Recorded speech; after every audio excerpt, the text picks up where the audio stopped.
Olha, minha rapaziada, é o seguinte, que existe um oceano de diferença entre Neymar e Kevin Velasco, acho que isso todo mundo sabe. Eu acho que a gente não tem a menor dúvida que não são jogadores do mesmo nível. Mas eu vejo o processo de chegada do Neymar e o processo de chegada do Velasco interessante no seguinte aspecto. São jogadores que, primeiro de tudo, precisam da alegria de jogar a bola.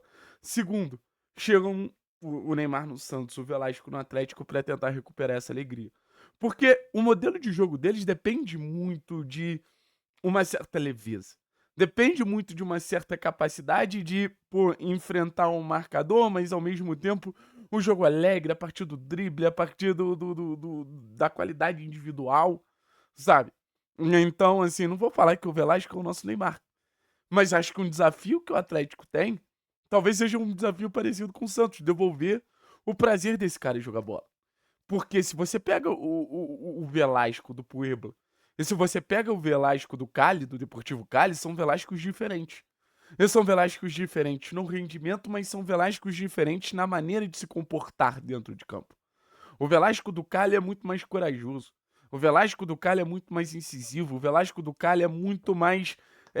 Ele tá vivendo o jogo de futebol ali de uma maneira muito mais real do que o Velasco do Puebla.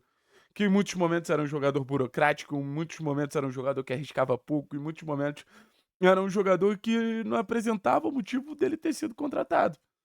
Então, no Atlético, o trabalho do Maurício Barbieri é basicamente falar: Velasco, arrisca. O que eu quero do Velasco? Que ele arrisque.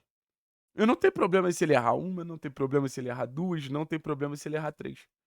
Eu prefiro que o Velasco arrisque, erre, erre, erre até acertar, do que ele se contente em ser um jogador burocrático.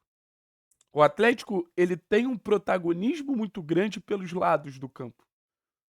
Leozinho, Isaac, Luiz Fernando. Até agora, todos foram muito importantes na construção dessa versão 2025 do Atlético. E agora o Velasco deve ter sua primeira grande oportunidade de começar jogando. Então ele não pode ser mais um. E eu acho que ele não veio para ser mais um.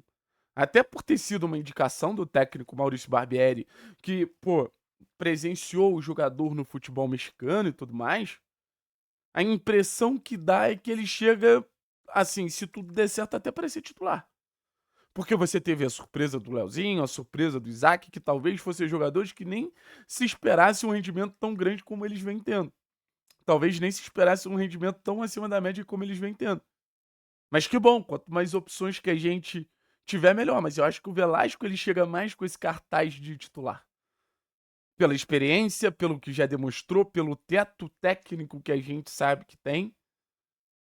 Só que é aquilo, não adianta você só chegar com o nome. Como a gente falou, 2 jogadores que chegaram com uma expectativa baixa e estão se justificando e muitos acreditam que tem até que ser titular. O Velasco ele vai pegar um cenário que talvez ele não esperasse, que é um cenário de uma concorrência muito maior.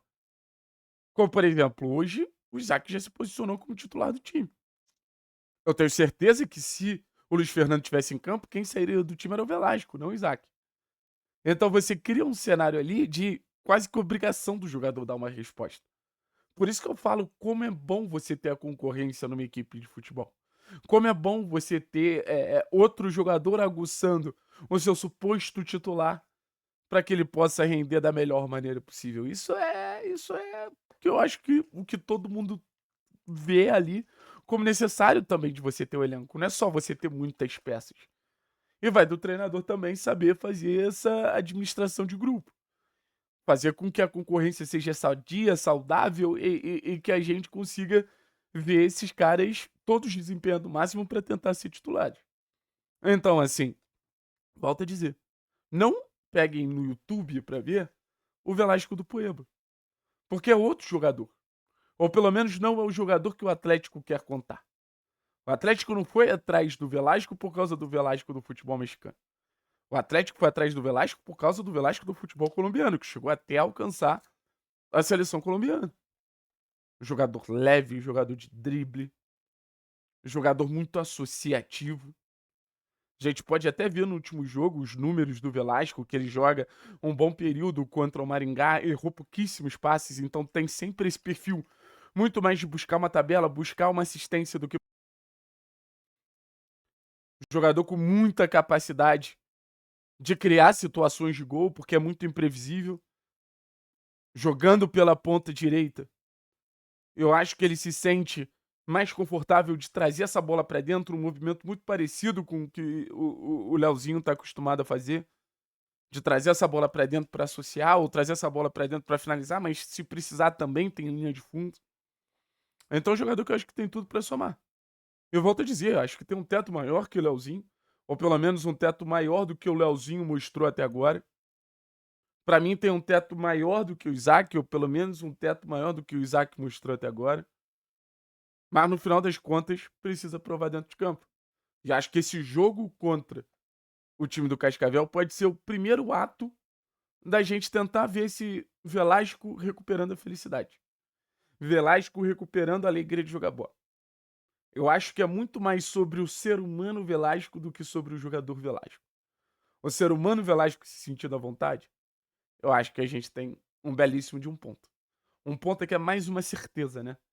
Quando a gente vê Leozinho e Isaac, a gente ainda enxerga um grande ponto de interrogação. O Velasco, a partir do momento que dá uma resposta, eu acho que dá pra considerar mais uma certeza do que os outros. Valeu, pessoal? Tamo junto, Alex.